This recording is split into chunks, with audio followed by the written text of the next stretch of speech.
because I still have a dinosaur on the board, and I play my biggest creature to the board. Battle.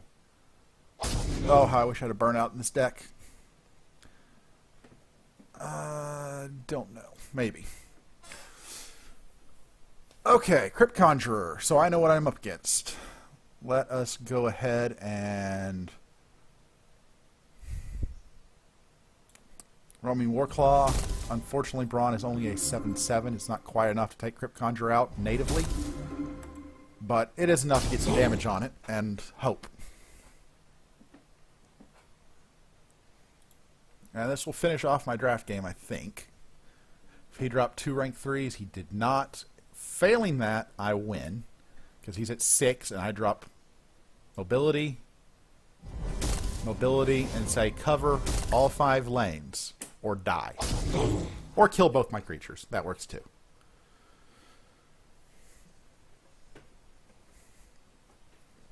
I think that's game against Solforge, and it is.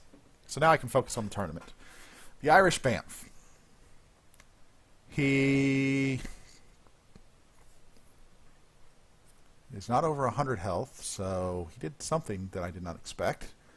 Scythe of Chiron on the Crypt Conjurer.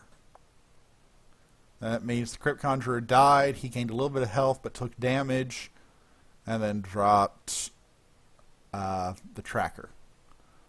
Okay, I can live with that. I'm going to drop a Ridgeback and Brawn upgrade on top of Roaming Warclaw. That will heal my Brawn back up, making this a positive trade rather than an even trade, and give him 2 threats that he has to figure out how to handle. Let's see here.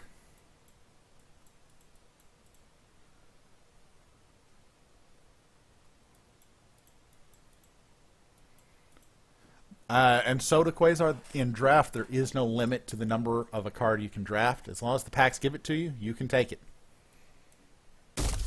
That is going to get Tendrils. You're going to play your Crypt Conjurer first, of course.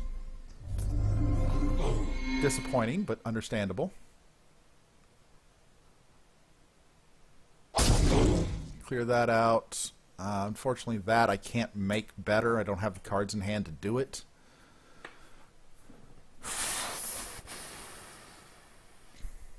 Well, I Roaming Warclaw. And then I battle. Everything heals back up. And I'm not going... Well... Yeah, I'm just going to go ahead and throw the Ravager here. In turn.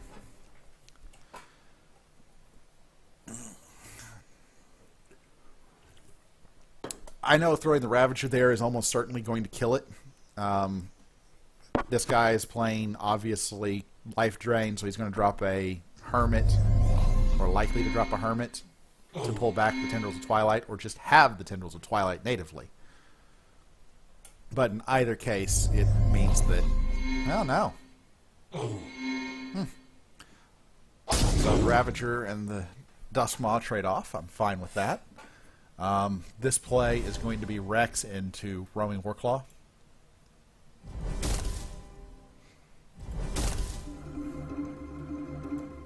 Get him back below 100 health so that if he is running sludges, they don't immediately start coming out.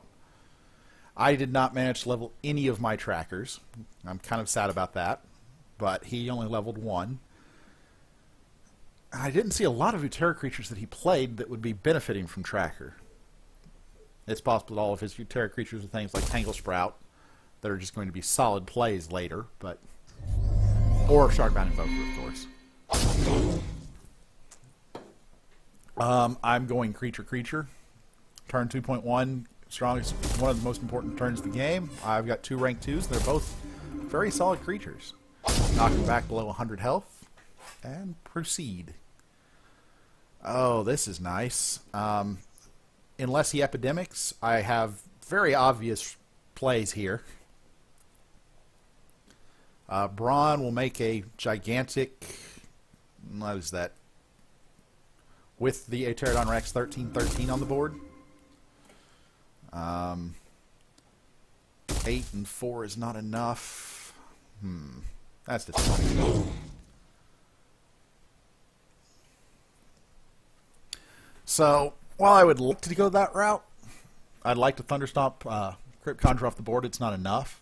However, I can Roaming Warclaw on top of my little 1/1 Raptor, drop the Raptor in lane 1, and Brawn will take the Crypt Conjurer out before it becomes a threat. And heal up the creatures that are being damaged, except for the Ridgeback, because poor Ridgeback's going to die. But he does break through and give me a little bit of bonus attack.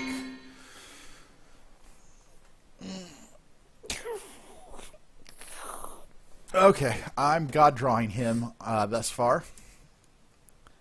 Not a lot else to say about that. Getting my Brawn 2s with Roaming Warclaw 2s on turn 2.1 and turn 2.2 is about the best this deck can hope to do.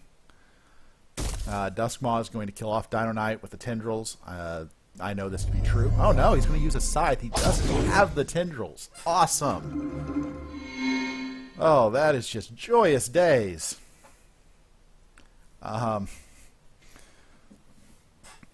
I'm going to drop... Well, I don't mind dropping the Roaming Warclaw here. I actually think I want to drop the Windweaver for my flexibility next turn and upgrade the Brawn off the 2/4 tracker. That is pretty dominant position right there. I'm threatening lethal on board. He's going to have a tough time killing off everything. And even if he does, I have the mobility to force some damage through anyways. So, I don't like the Irish Bamf's odds here. I think this one looks pretty decisive. Yep, and he in fact concedes. Alright, that is off to a 1-0 start. Who am I supposed to email again?